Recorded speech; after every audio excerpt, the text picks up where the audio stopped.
where K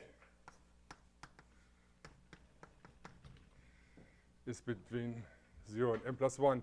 Now, as he pointed out to me, and actually I wrote it even somewhere before, that for this whole thing you only have to worry about the following pairs of indices, mm or m and m plus 1. Everything else would follow from this anyway. So, and now a strong bundle map, if you have something of this kind, would be of the following form,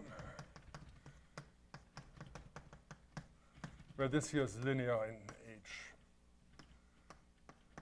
And what you would require is that this thing preserves the double filtration. And if you equip this with the following, so you can look at,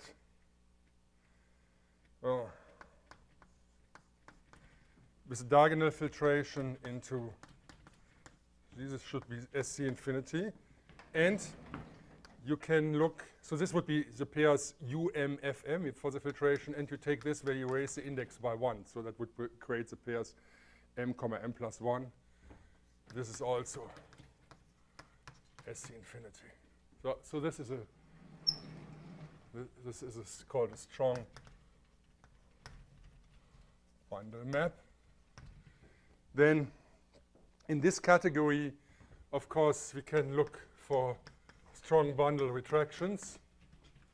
So they would have the same structure. So in particular, let me write this.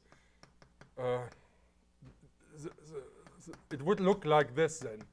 This would be another retraction on the base. And then here,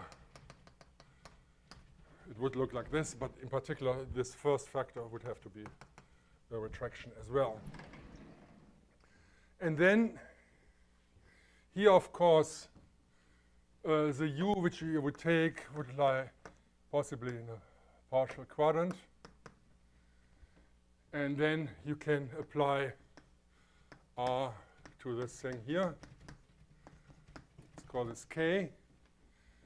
And then you could apply R to U, call this O. Then we have a projection down from this thing onto U. This will, in fact, preserve this projection, and then what you get is something like this. And that is a local model for what we call a strong bundle.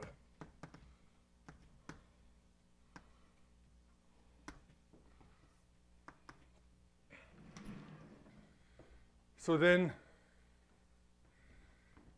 the social differential geometry would be then something like this. You have a map between two topological, say, metrizable topological spaces with a property that P inverse of a point is a vector space. Then a chart. Then you would take maps from, so if you have some open set here, let's say V, you would take something onto a K.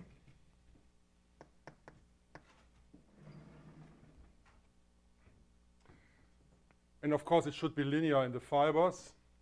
And then for the transition maps, you would require that these guys are smooth, SC smooth. But here, SC smooth, of course, would mean for these two possible filtrations you have.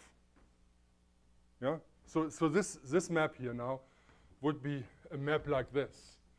So you would require that SC smooth in this case, and let me for the moment put this triangle here, would mean it would be smooth for this filtration, this filtration. And that would be the notion of a strong vector bundle in this category. So in particular, what you see is this thing also inherits a double filtration.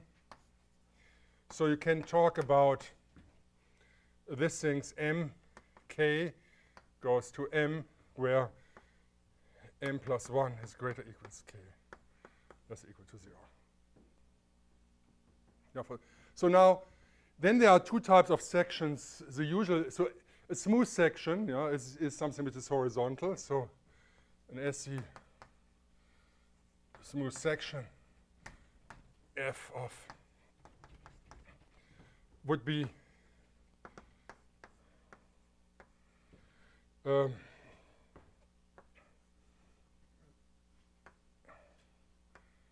actually SC smooth for the, so now let me write it, let me put this here, which means I just take the filtration MM. Yeah, so if I have this space here, I could forget some of the structure and take the diagonal filtration MM. That would be an SC manifold, an SC space. And F maps XM into WMM. And if I view it this with the SC structure here, this should be SC smooth. That is what a section is. Of course, it should be. Do the usual stuff.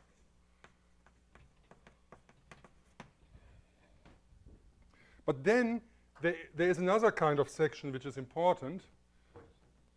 Yeah? So, for K, which is yeah? the fiber is always Banach space. Yeah, the fiber would be Banach space, but it could jump also in dimensions. Yeah, so you have this dimension jumps possibly on X, but you could have dimension jumps on the W, but they need not to be related. And then you have another notion which is important for the perturbation theory. SC plus sections, important for perturbation theory. Yeah? Yeah. Yeah, so I call it strong because of the double filtration. You could also define other bundles where you just have the diagonal filtration.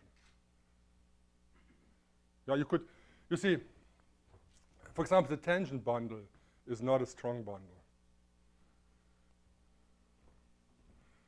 In the tangent bundle, so if you have the tangent bundle of a manifold, it actually lies over X1. Yeah, because the tangent fibers are only defined over a subset. Now, if you then take the inclusion from X2 and pull this back to X2, that will be a strong bundle, but that will not be.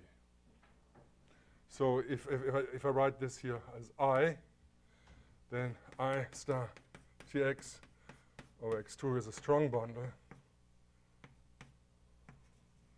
and Tx over X1 is not. Right, because roughly in the bundle, In the quantity of the fibers has to be one less than. Yeah, but of course you adjusted that they are diagonal. The thing, but there's only one filtration. But when you go over this here, you can actually introduce a double. In this case, you can introduce a double filtration. So there's a notion of a bundle which is also good, which I actually never wrote down, which would actually only require that this has a diagonal filtration and it would have just linearity in the fiber, and that's it. But the thing is, when you make local coordinate changes and you have a strong bundle, it's a taming device on how the coordinate changes can look like, because you have to preserve that better fiber. So things cannot be as wild as in the bundle. And that is important for the perturbation theory. Also for the perturbation theory is important to be able to talk about this guys here. So SC plus section is an S. So S is a SC plus section if S is an SC smooth section, so that S of X lies in MM plus 1 for X in XM. Yeah, so it lies in the best fiber, and S from X into W1. So this would be with the filtration MM plus 1. And this is another SC structure, is SC infinity. So then the collection of those guys here, let's see, gamma of P, if P is a bundle, would be this section. And the notation here for this section would be gamma plus of P.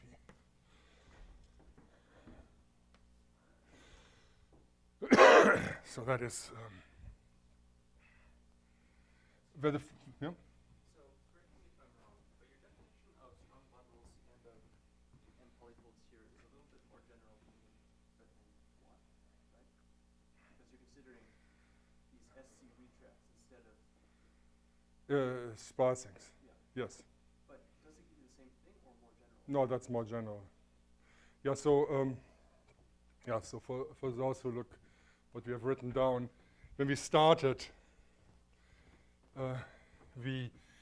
so of course the theory didn't start out of the blue. It started out of concrete situations, namely the Photon problems arising in Gromov-Witten and SFT, and understanding this and understanding what the structure of an ambient space is.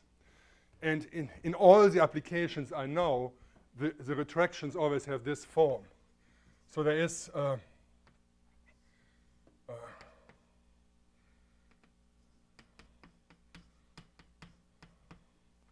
where maybe a subset of where V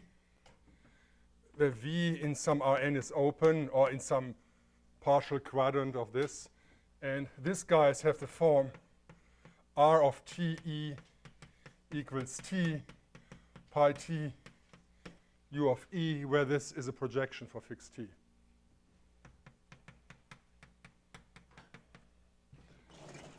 So then, of course, you can, so then for this particular, so usually for those who are familiar with the difficulties arising, usually the T's occur here are the gluing parameters. So if, as you know, there's presumably heard of Taub's gluing, when Taub's glued instantones into, say, constructs, Taub's gluing like you glue in a bubble into a solution.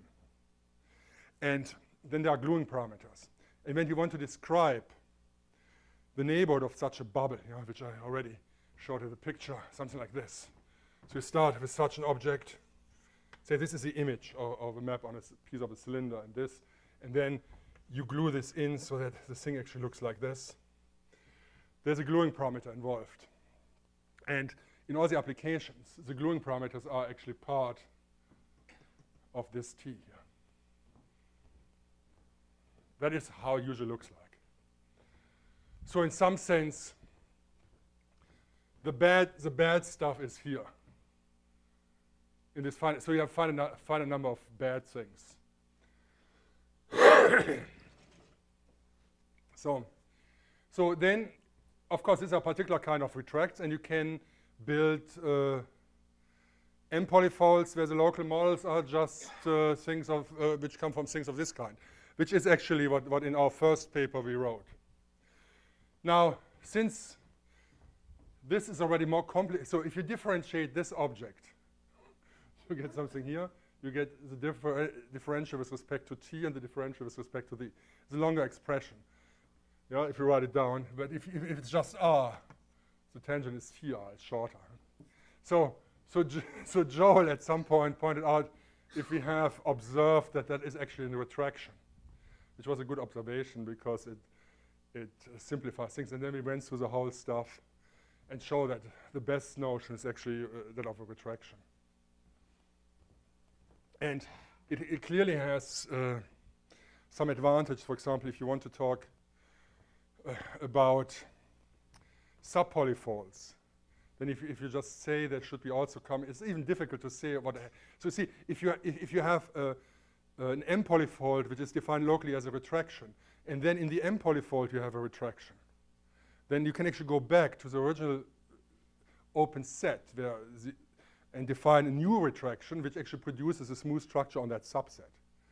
But it's even difficult to say what it would mean that thing is of the form you want to have if you construct something abstract. So using these special things leads to some theory, but you already have difficulties developing a good theory of submanifolds and so on.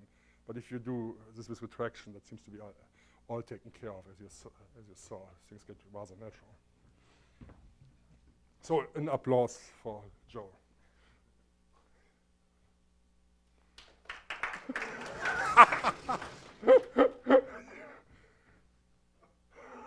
Well, that was unexpected, yeah. Okay, good. So Photon theory.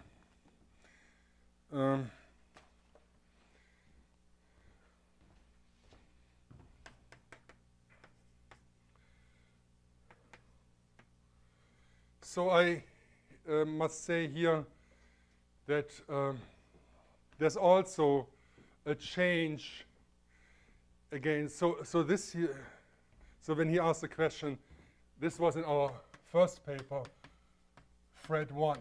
Then later, I don't know, Fred 2, 3, he pointed this out.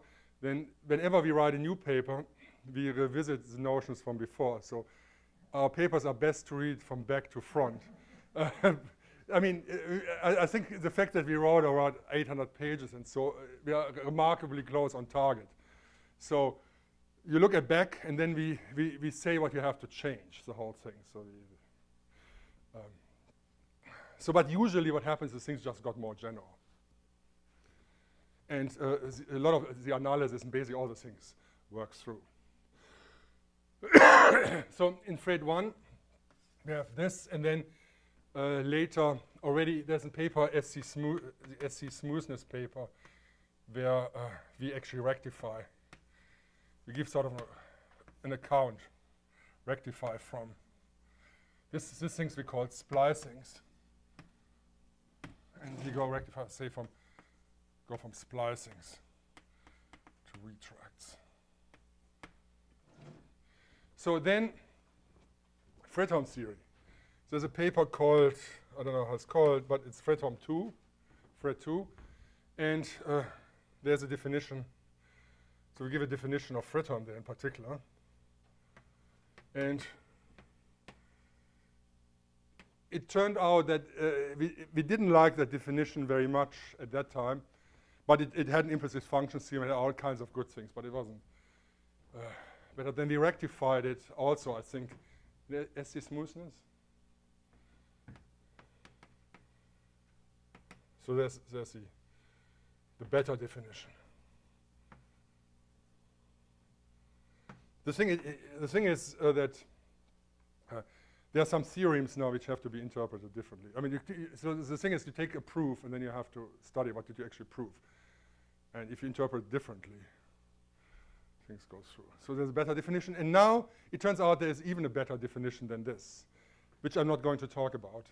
So the drawback, so the drawback was here, if F is Photon, then we had the property that F plus S, where S is in gamma plus. So if you perturb a Photon section by a gamma plus section, is Photon in, you have to raise commonly the index by 1 for the spaces. So if we had both indices, it doesn't affect the solution set because the solution set rely on the infinity part. But you could only say that a perturbed thing is here, which is a little bit stupid because you changed spaces. So then this was rectified here. So here is S in gamma plus, F Photon, then F plus S is Photon. That required some changes in the implicit function theorem. So now, so we were happy for a long time when we then concluded that in a paper called, I don't know, maybe black box paper,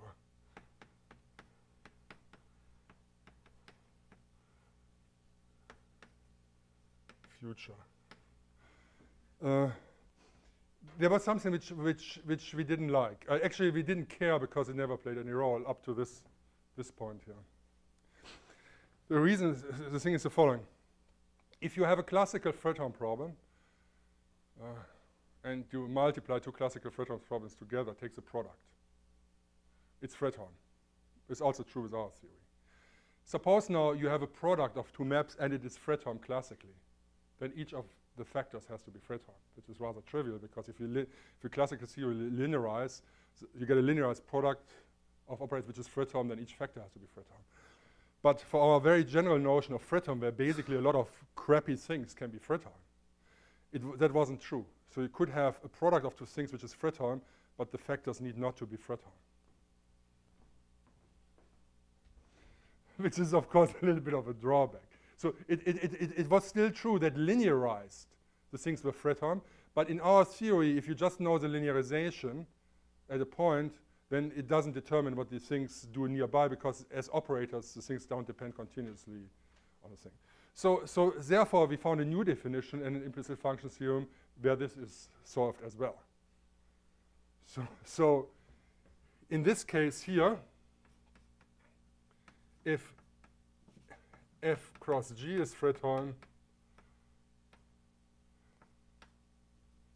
not clear if F is.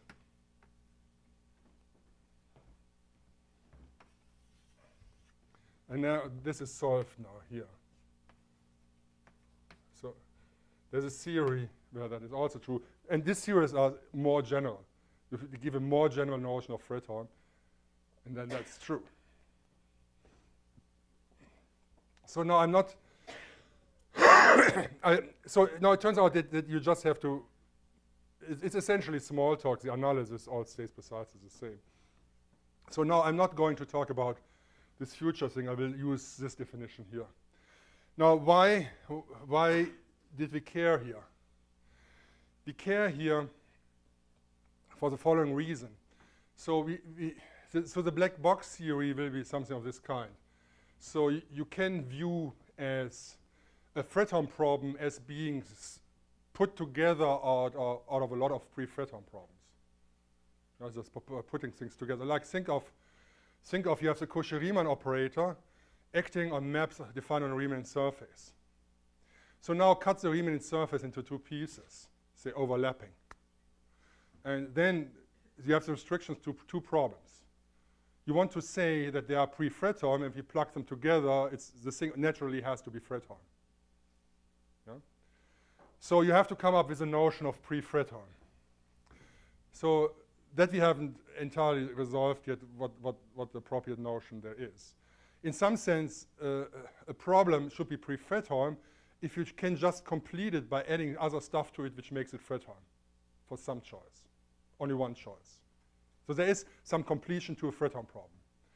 And then you want to show if you have two pre-Photon problems, which means this you can complete to a Photon problem, you can complete to a Photon problem. If you can plug them together, there is also completion to a Photon problem for this thing. Now, if you come up with a formalism which can say this, it turns out that in the proof the following arises. You start with a problem of two Photon problems, and they are isomorphic up to some small perturbation near a point to a Photon problem which is a product. And you want to make a statement about a factor. You want to say a factor is Photon. And the thing is, so now I draw pictures, which last time when I draw a black box picture, people didn't like, but the thing looks like this. So you have, this stands for a space like a Riemann surface, yeah? What? That's a black box, but it has also a bundle. It stands for bundle. It's graph theory. This stands for space, a bundle, and a section. And I would say you have maps here and the Cauchy-Riemann, only a Cauchy-Riemann operator over this. So now it's pre-Photon if I can add some stuff to it. Just in order that we are able to follow. No, I come back to this. So what you mean is that the two are the same, and the one on top. This is a symbol for this thing. Okay, It's an abstraction. It's an abstraction. And now this can be completed to a Photon problem. Abstractly, you don't know precisely what you're doing. So you would add something like this to this. Let's call this is your pre-Photon problem 1, and here's something which you don't know, which turns it into a Photon problem. Suppose now, so this thing stands for that. And suppose there's some overlap so that you could actually glue this thing to it. And suppose this thing is also pre-Photon. So it means this is my problem 1, and this is problem 2. So I have problem 2, and abstractly I just say this is pre-Photon if it can be completed to a Photon problem. So now of course, now you want to say that if you hook this up with that one, that is also Photon, pre-Photon. So there might be some others, yeah. So this would be, okay, so this is Photon, this is Photon. You want now hook this up with that one. Of course, you can only hook up this with that one, provided on this overlap the things coincide, which is represented by these lines here. So now you want to show that locally, near the point of interest where these things are hooked up, the problem is actually isomorphic to this one. Up to, but up to is actually something one has to worry about, is isomorphic to this thing. You hook this up with that, and you hook this up with that. Because since the hypothesis is that this fits together with this part, and necessarily this has to fit with that thing. So that you have a local isomorphism near a point from this to this problem. So now, since you know this is Photon, if you can show that near a point that this is Photon near a point, the product would be Photon. But if you know then the factor has to be Photon, you prove that that is Photon. So that is the idea. Yeah. So you have a so technically, but you cannot press me on details yet. So I can do it in particular cases, but I don't know what the right notion yet is. So we have, say, the black box theory for spaces and bundles, but the basic point is you look at a germ of a Photon problem here and here, where the fact is that this part and this part is the same here, represented by these lines. And then you can sort of switch the connections by a bundle isomorphism. And you have to show that this bundle isomorphism cannot destroy the Photon property near that point. When this product is Photon, then you want to conclude, then you want to have a theory of Photon where then you can conclude that the factor is Photon. So that is why we had to. So with this new definition that you have, Yeah. Well, in the cases of interest, I can do this, but I don't know I have a good definition yet. What I precisely mean by that picture here. I have actually two versions of this.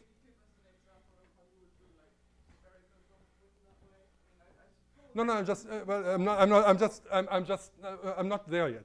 So I'm just explaining while we come to. So am I understanding correctly that if you want to do, say, Cauchy-Riemann operator on a sphere, you might take the sort of the northern hemisphere and the southern hemisphere, that those would be 1 and 2? Yeah. So yes. Yeah. Okay. So here. So suppose you want to study this problem near the neighborhood of two spheres. Oh, that's even more general. No. Okay, so then the black box theory would tell you the first thing you would have to understand, you cut this into two pieces here. They have this, a little bit of overlap here. And then you would take the stuff outside, which would be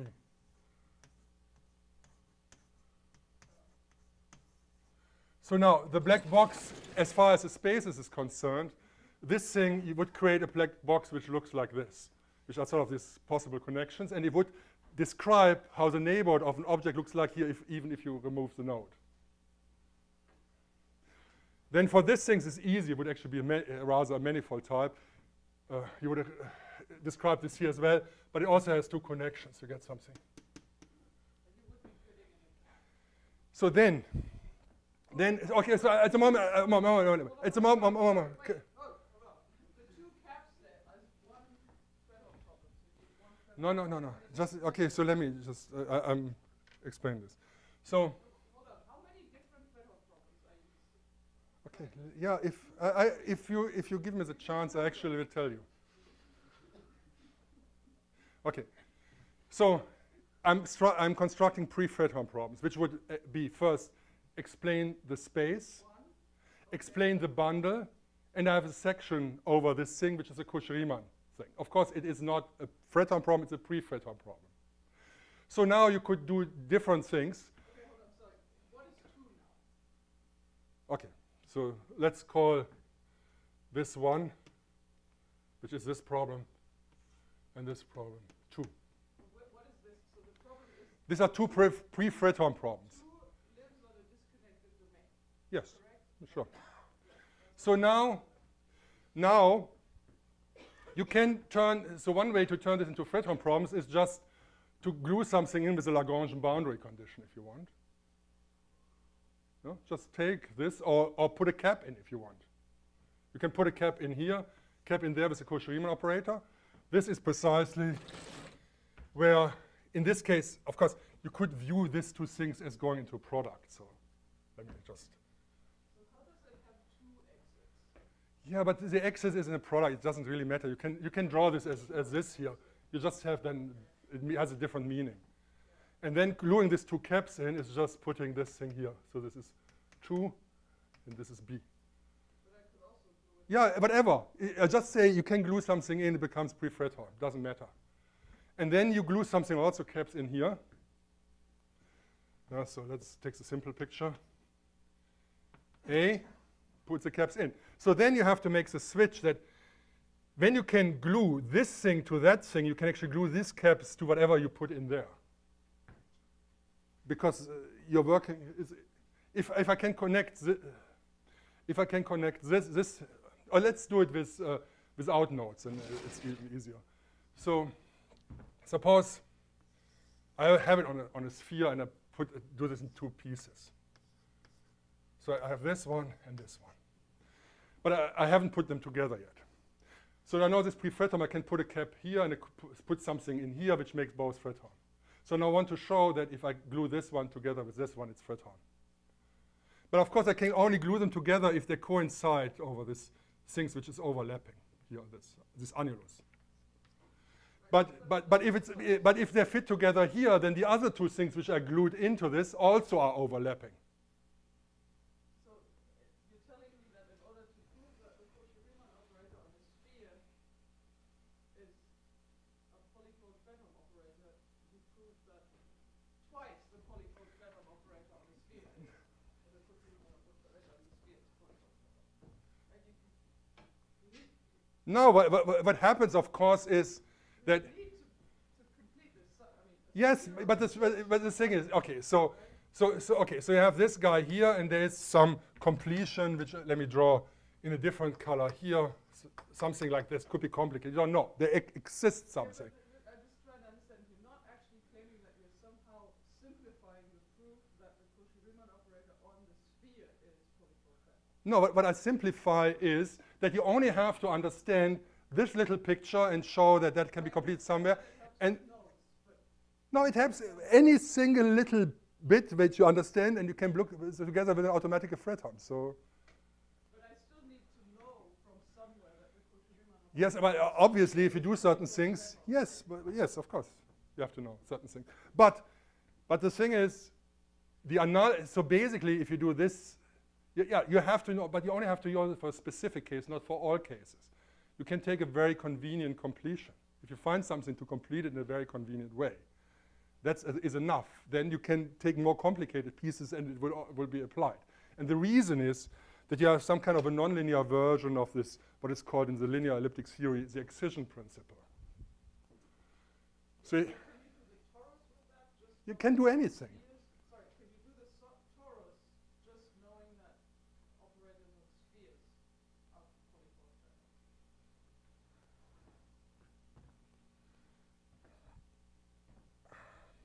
Yeah, because a torus is glued together of 2 such guys, and then if I glue this in, 2 spheres, and then I just glue them differently.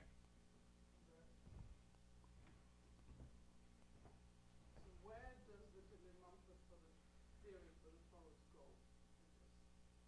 The Dillon-Mumford is, of course, in the black box where, I mean, you would separate the node out, and the rest would be a Riemann surface with genus and varying almost complex structure. There's no node for the torus. Yes. So in this case, if you're on the torus, you would have to stabilize the map. So if you build a black box there would be one transversal constraint at least. So at this moment, the thing is already stable. If you put more stabilizations in, you would actually have a modulus on the domain. But what you would do is you would do the Dillon-Mumford on a domain with boundary. yeah, like the space you would build would, so let me clean the piece here.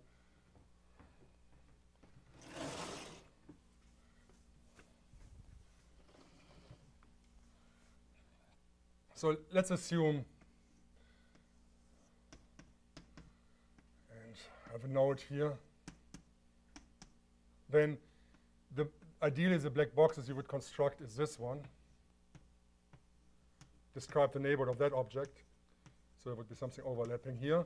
And you take the rest, which would be a disjoint union of two Riemann surfaces with boundary. And you describe what the neighborhood of such an object is. Here you would, of course, already build in the varying j, where you can take j of v finite dimensional parameter, where the j of v is constant here. Then you would do the pre-Photon theory here.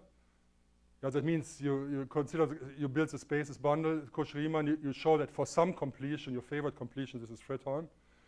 The same here. And then at this point, then whatever pieces you created, you can put them together, like if you have these different connections, if you can put them together, if this makes sense, then that thing, whatever you construct out of these pieces is Photon. Right, but so looking at that example, the idea seems to not be to sort of cover your domain with very small charts, but you just sort of taking small neighborhoods of the nodes out and then But I'm pretty sure there's even a theory with partitions of unity. More general. I think there's even some kind of more sheaf theoretic way to do this, where you just take an open covering of this. You would have to, the covering around the node have to be things on both sides. And if you could say that each of these problems would be pre-Photon, and then you glue this together, then that should also be Photon. I'm sure you can go to that level. The Deligne-Mumford. So first, in the Deligne-Mumford theory, you only, if you look what happens near a noded surface, you only have to change the complex structure away from the nodes. At the nodes, the gluing parameter is actually part of the Deligne-Mumford thing. So you can, so the Deligne-Mumford would just appear in the discussion of this here, and here would only just be the gluing, huh?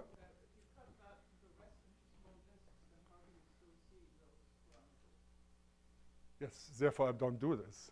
But I'm just saying. But no, I don't do this. But of course, we know the deformation theory of Deligne-Mumford by having small things which we move around.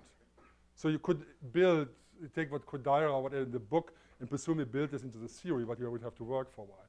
So I don't think there's an obstruction in doing a theory where you have really extremely fine pieces, which would of course be great, because if the pieces are sufficiently small and fine, you may always assume that the image is in Rn or something like this. Well, we should talk, because I Yeah. think quotes are an example where this will not work. May I point out that you are killing the audience? Yeah. So, well, that was I'm responding to a question the audience. So this what I'm claiming is this thing, and that works. So with the other, I don't know, but I don't think that it's not clear to me why one should not be able, since you can build a Riemann surface rather than doing the J of V, you just move pieces around which you identify. You could, if you do it like this, maybe one can generalize, but I'm not claiming anything. But I don't think that we reach the limit of what you can do with this construction. Okay.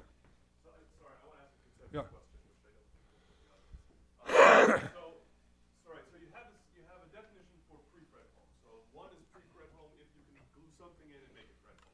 2 is pre-Fredholm if you can glue in B and you get something which is Fredholm. And if it's the case that 1 and 2 came from decomposing something, right, into sort of smaller pieces, then it's the case that you know you can also glue A to B and 1 to Yeah, you have to, because if yes, I this. understand that. So my question then is, what has to get? Does something come for? Does something come for free here?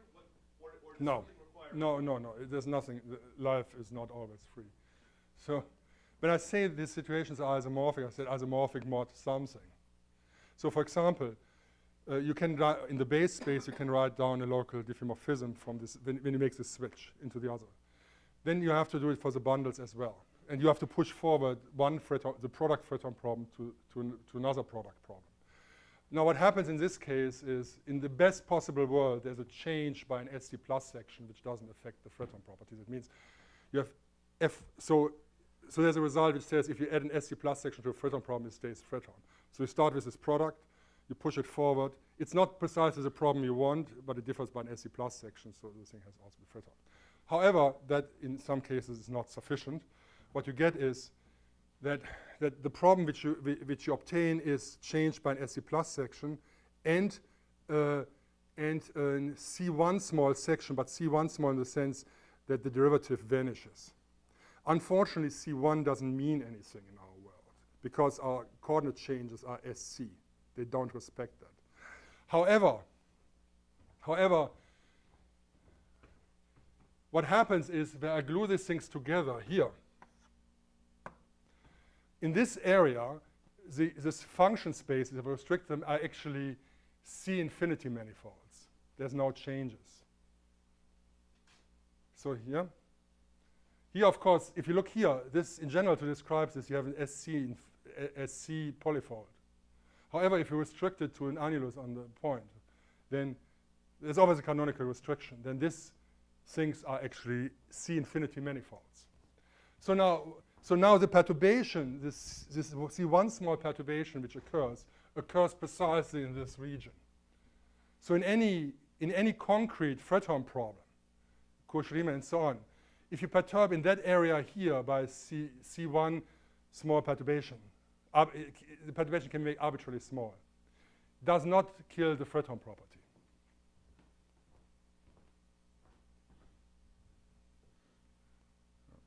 So therefore it works in applications, but I don't have a good formalization yet, abstractly. You want to have that in that generality, as I told you. Yes, thank you. I'm trying for a while. Then Katrin sometimes comes in and then runs out. And The one moment I need the bathroom, you start talking about the things I need to know. Well, you know, you know. So maybe I should go to the bathroom beforehand.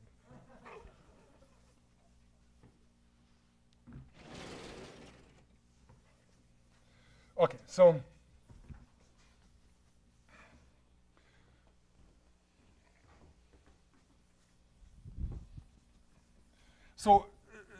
just coming back to what Joel asked, do I get something for free? No, because there's a serious part of analysis in between, because I get something up to a small perturbation. But I think the point, though, is that the whole point of this black box technology is to be able to take, to localize issues. Yes, yes. You want to be able to put them together. And so now the idea is the one sort of important piece that has to get done anytime you want to put something up is whether or not you can do this switch that is appropriate SC category. No, the switch you can do is this, yes. So the theory would verify that for a certain class of problems you can always do the switch. That's part of the thing. It's completely localized by a box. So then if you build a black box to the specification, it will automatically work together with all the others. So you can hook them up in any way you want and can create artificial Photon problems. I mean, even the pieces can be in different spaces as long as it makes sense to talk that the restrictions are the same. Okay, so now by popular demand, what is the Photon problem? Okay, so let me first say the following. It is clear that under this very weak notion of differentiability, there will not be the straightforward implicit function theorem for all. There will not be an implicit function theorem which works for all maps.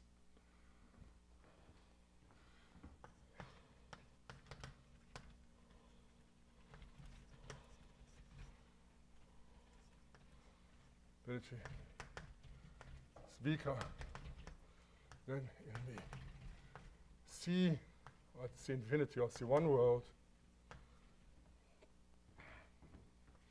We cannot expect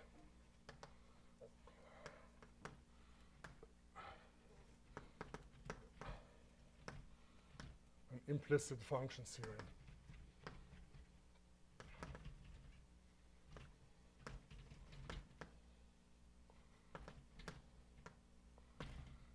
So we have to figure out what is a good class where you can verify some properties which would guarantee you an implicit function theorem. So now, so what is a Photon problem in the C world? A Photon problem in the C world is one where just the linearization at a point is a linear Photon operator, which means has a finite dimensional kernel, finite dimensional co-kernel. And since the thing, if it's C1, nearby the thing varies very slowly. So, which allows you to even write down, even if it's not surjective and so on, write down some kind of normal form. So the thing looks sufficiently easy in suitable local coordinates. So that's the only thing you can say.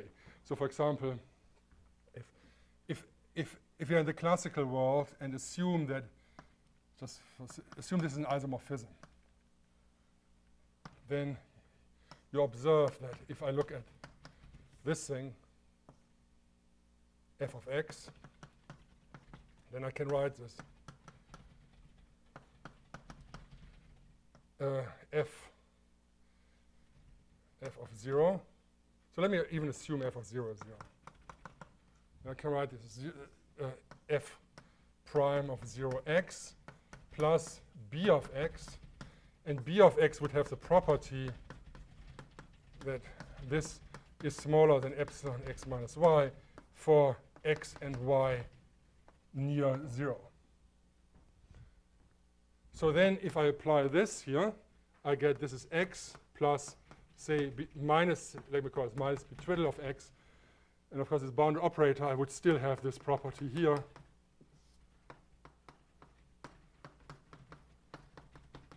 And this number can be chosen smaller if I'm closer to 0. So now this is a condition on a germ. So you could say f is Photon in the classical world.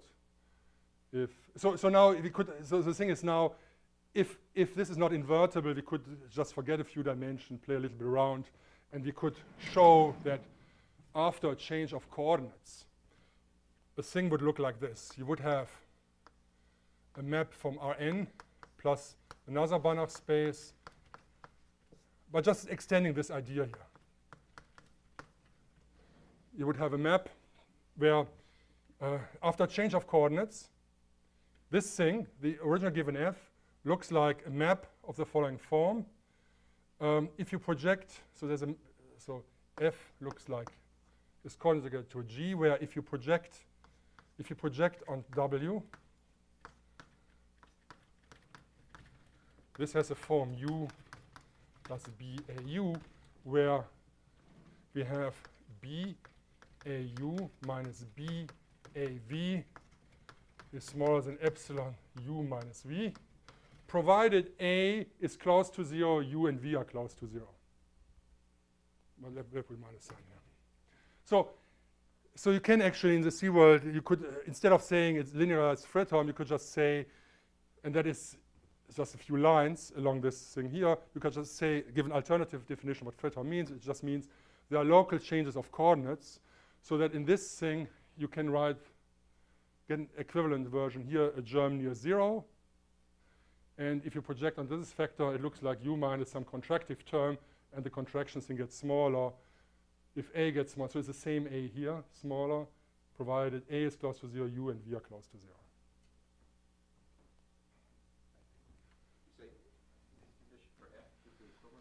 Yeah, so if you look at classical Photon theory, you could just say the map is smooth, and there's a change of coordinates, a smooth change of coordinates, so that I have a representative here, and which has a property. So there's a representative for suitable n and n. Yeah, so that if I project onto this one, it would have this form with a contraction. That would be just an easy 5-line corollary of the definition. So the thing would be Photon if it's smooth and has local normal forms, like this. So now it turns out if you take that definition of Photon and replace it by SC. So first, if we want, without varying spaces, just for fixed dimension spaces, if we take this definition SC smooth, and in a normal form, this is true, but on each level, M, provided you are sufficiently close on that level to 0. The closeness depends on the level. That's a good definition of Photon. So you do just the obvious thing, except that you have the scale. So therefore, that motivates the following definition of what I call a basic germ. So definition. Let me just copy this correctly. So this definition of Photon is not the ultimate definition. That's the current definition. Yeah. So a basic germ is an SC smooth germ F. So defined on a neighborhood from 0 infinity k plus Rn minus k plus W. So this would be an SC space around 0 to Rn plus W0. So f of 0 would be 0, yeah? Basic germ here. So it's defined on a neighborhood of 0 in this set here with the following properties. So where W is SC Banach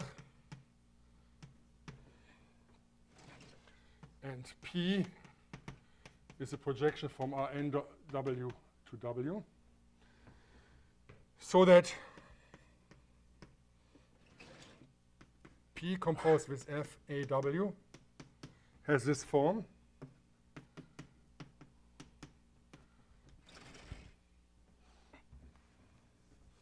For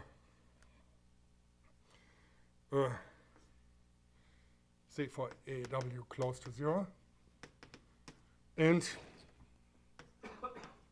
for epsilon positive, and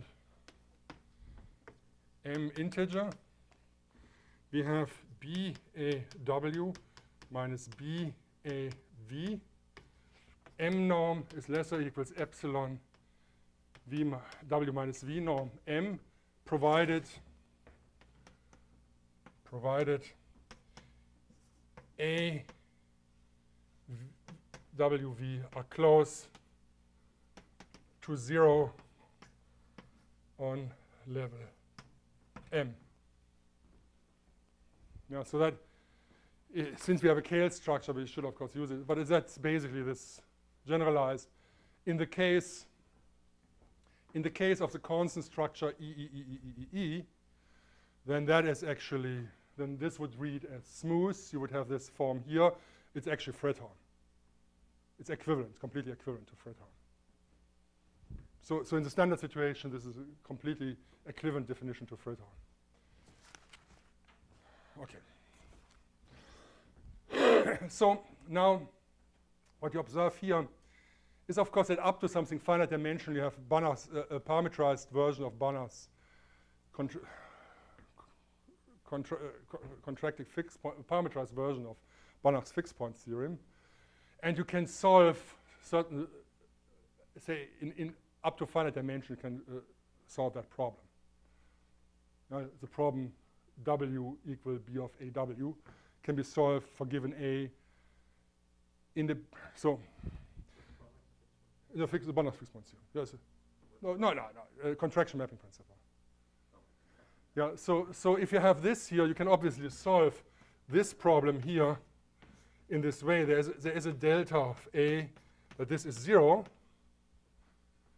And but what you can say here, the delta of 0 is 0, but what you can say is you can apply the contraction mapping principle on all levels M, but only for smaller and smaller A. No? Because here the thing is on each level, but you have to be, but this only holds true here if you're sufficiently close to 0. So it's clear if I solve the thing on level M, then the restriction to level 0 is also a solution. So that means what you get here is you get a family of delta m's, which are defined, say, on a neighborhood OM of 0 into W, where you can say that OM plus 1, of course, A lies in a space which has a fixed structure. So there you have this here.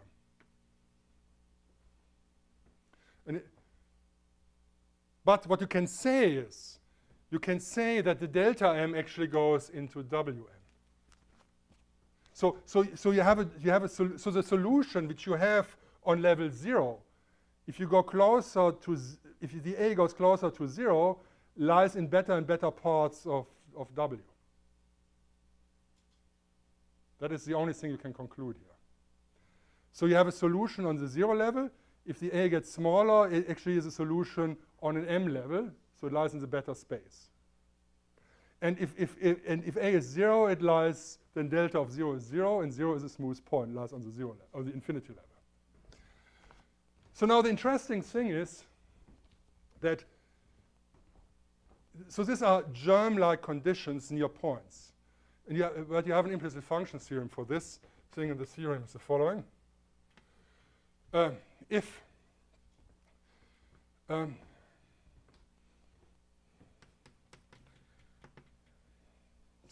So let's say let U be an open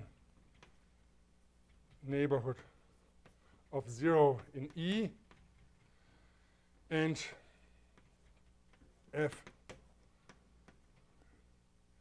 from U into another SC Banach space, SC infinity.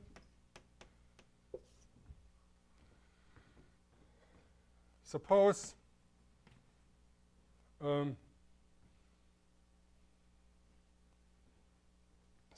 that f of x, f of u in fm plus 1 implies u is in um plus 1. So that's some kind of a regularizing property. Yeah? So suppose this, and u is in un. So if f of u is in fm plus 1 and u is just, you only know is on level m, then you can conclude it was actually on a better level. So that would be regularizing. And then further assume around every smooth point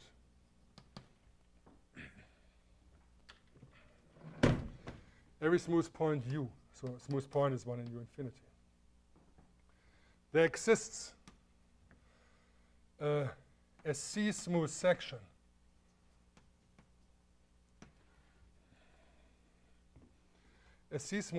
from defined near U into F1. So that's an SC plus section with so that F minus S is conjugated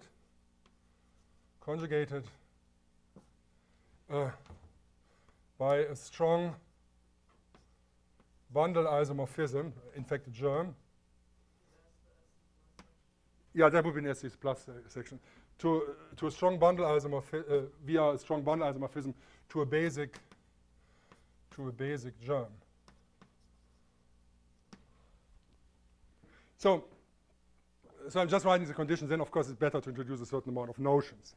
So if you have a regularizing section, that is what the first thing says.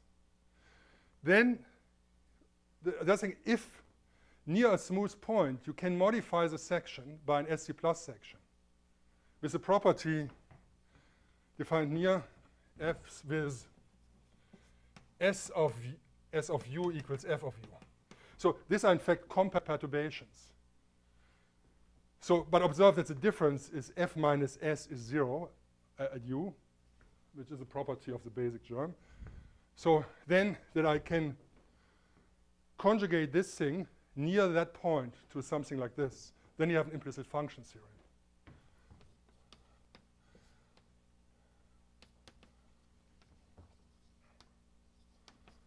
Implicit function theorem holds, which means if f prime at a point u is smooth, so on the infinity level, if f prime is surjective, then we have a solution, then the solution set is a manifold.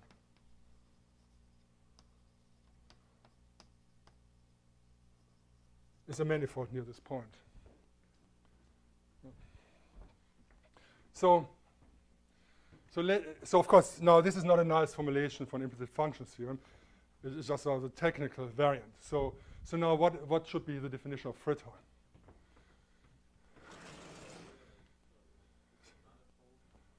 In the usual sense. Yeah. I mean, it lies on the C infinity levels. You can view this as because of the regularizing property. So, okay, so now what is the good definition for Photon, at least if I'm on open sets? Yeah? So if you just assume that u in the last statement is on the nth level, If it's on the mth level, you presumably could also conclude something. Yeah? But you could only say it's maybe CM manifold or something like this. But one should be careful with our new definition. So I don't want to make statements about. It would have to be checked because this is the definition I'm using here.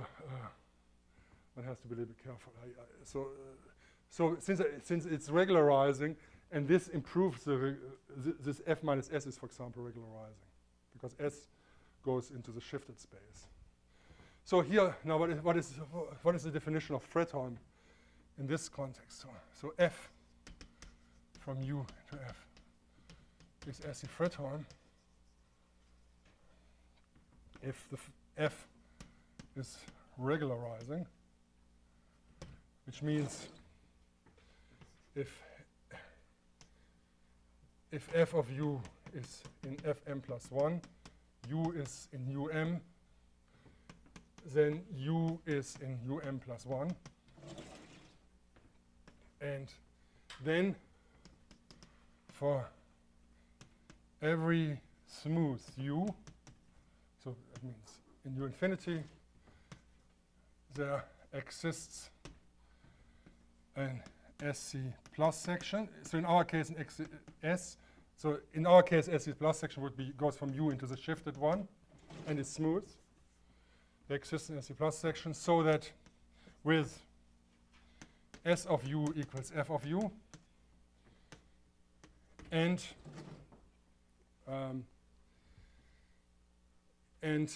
f minus s is strong bundle. So f minus s near the point u is the same than G0, and G is a basic germ. And this here is a strong bundle map. So it's conjugated by a strong bundle map, which means that you should view our situation as this here.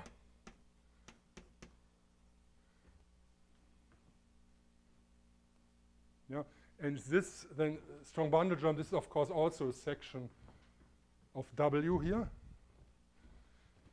So there we would have,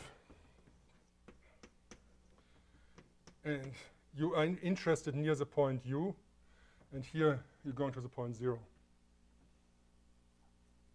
But the point is that this change of coordinates has to preserve this beta filtration. Otherwise, the result is not true. So with other words, something is Photon, is regularizing, and after subtracting a certain number of stuff, it's conjugated to something looking rather nice. So this definition has some good properties. For example, there exists such an S that you can do this. And in application, actually, very often the S are the lower order terms. So the F would be a differential operator, and S are usually the lower order terms. So you can actually replace a lot of complicated looking lower order terms by something else. by constant, more constant term or something like this. So that is very practical.